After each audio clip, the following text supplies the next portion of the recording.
আমি পাবনা জেলা ক্রীড়া সংস্থার বর্তমান ভাইস প্রেসিডেন্ট হিসেবে দায়িত্ব পালন করছি। আমি পাবনা জেলা রেফারি সমিতি, পাবনা জেলা রেফারি অ্যাসোসিয়েশন, পাবনা জেলার সাধারণ সম্পাদকের দায়িত্ব পালন করছি। ফুটবলের সঙ্গে আমার ছাত্র জীবন থেকে ওতপ্রোতভাবে জড়িত। আমি 80-র দশকে ফুটবলে পা রেখেছি। আমি সি ডিভিশন থেকে শুরু করে ফার্স্ট ডিভিশনে ফুটবল খেলেছি। তো এই সমস্ত টুর্নামেন্ট, আমি আজকের এই টুর্নামেন্ট কমিটি যারা খেলা চালালো, খেলাটি যত ছোট আকারেরই হোক না কেন, গুরুত্বপূর্ণ বিষয় হচ্ছে রেফারি, যার সিদ্ধান্ত থাকে চূড়ান্ত।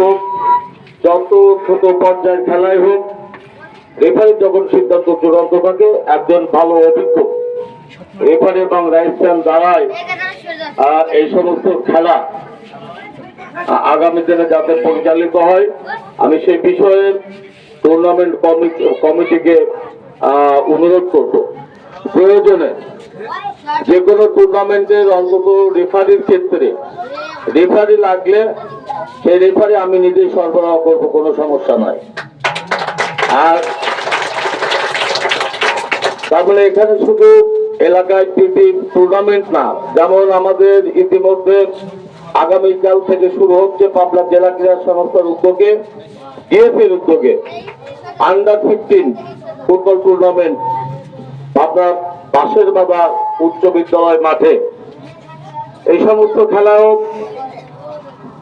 এখান থেকে যে কোনো অঞ্চল থেকে আসলে এই সমস্ত খেলায় টিম এন্ট্রি করলেই ছেলে পেলে আরো উৎসাহিত হবে।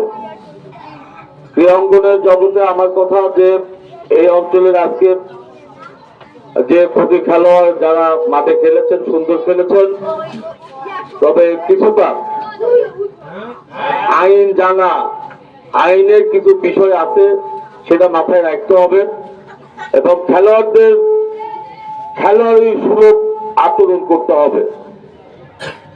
মানে এটা মাথায় রাখতে হবে, একজন রেফারি যে কোনো বাঁশি বল থামাতে হবে, সেই বলে পা রাখলে বাঁশি বাজার পরে বলে পা দিলেই রেফারির পাওয়ার আছে তাকে হলুদ কার্ড দেওয়া। এবং কি খেলোয়াড়দের জানতে হবে যে যদি বেস্ট 11 এখানে 9 খেলা হলো, 9 সাইড 9 জন করে, 9 জনই কিন্তু খেলোয়াড়। এখানে আলাদা করে গোলকিপার ভাবা যাবে না, যে কোনো খেলোয়াড় গোলকি পোস্টে দাঁড়াইতে পারে, এটা মাথায় রাখতে হবে। সবাই খেলোয়াড়। আমি লক্ষ্য করেছি যে একজন খেলোয়াড় চেঞ্জ হয়ে যখন গোলকিপার হতে গেল, তাতে বিপত্তি বাধ্য। আর সেকেন্ড হাফে যেটা বার পোস্টে বল লেগে যখন মাঠের ভিতরে ঢুকছে, একজন খেলোয়াড় হাত দিয়ে ধরছে, ওটা তো প্লান্টি হবেই এবং সঙ্গে সঙ্গে ওই খেলোয়াড় কিন্তু ইয়েলো পাবে। এটা ফুটবল আইন, রেফারিদের রেফারি অ্যাসোসিয়েশনের এটা হচ্ছে আইন। মানে খেলোয়াড়দের কিছু আইন কানুনও জানা দরকার নাকি। তো যাক, সবাই ভালো খেলেছেন, কেউ হারবে কেউ জিতবে, এটাই স্বাভাবিক।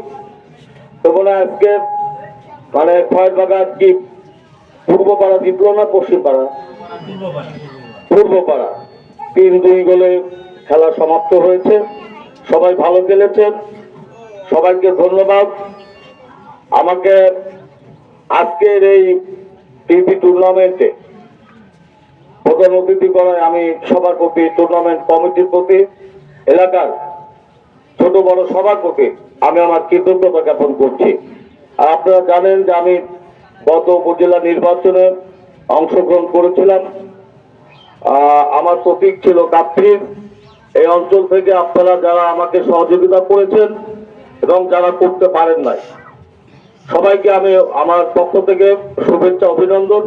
সবার প্রতি আমার সেই নির্বাচনের কৃতজ্ঞতা থাকলো এবং আগামী দিনে এই ধরনের টুর্নামেন্ট, সেটা ফুটবল টুর্নামেন্ট হোক, ক্রিকেট হোক, ব্যাডমিন্টন হোক, আমার কথা যে কোনো খেলার বিষয়ে আমার কাছে গেলে আমি অন্তত কয়েকটি বল দিয়ে ক্রিকেটের ব্যাট দিয়ে মানে খেলোয়াড় সামগ্রী আমি দিয়ে অন্তত আমাদের এই ছোট ছোট ছেলে মেয়েদের খেলার জন্য, মাঠে থাকবার জন্য, মাঠে আসার জন্য আমি উৎসাহিত করব। যে কোনো উপকরণ মানে খেলোয়াড়ের যে কোনো উপকরণ লাগলে আমি অন্তত ইনশাল্লাহ পাবনা জেলা ক্রীড়া সংস্থার পক্ষ থেকে এবং আমার ব্যক্তিগত পক্ষ থেকে সেগুলি সরবরাহ করবো ইনশাল্লাহ। এবং আমি চাবো যে এই ধরনের প্রীতি ম্যাচ, আজকে ফুটবল হলো, আর একদিন হয়তো একটা ক্রিকেট টুর্নামেন্ট হতে পারে, সামনে শীত মৌসুমে ব্যাডমিন্টন হতে পারে, যে কোনো খেলার এবং খেলার সামগ্রী, প্রাইজ, প্রেজেন্টেশন সবকিছু ইনশাল্লাহ আমি সহযোগিতা ইনশাল্লাহ করতে পারবো ইনশাল্লাহ। তো সবার সুস্বাস্থ্য দীর্ঘ কামনা করে আজকে আমি বলবো যে টুর্নামেন্ট কমিটি উভয় দলের মধ্যে তাদের পুরস্কার তুলে দেওয়ার জন্য। ধন্যবাদ। আসসালামু আলাইকুম।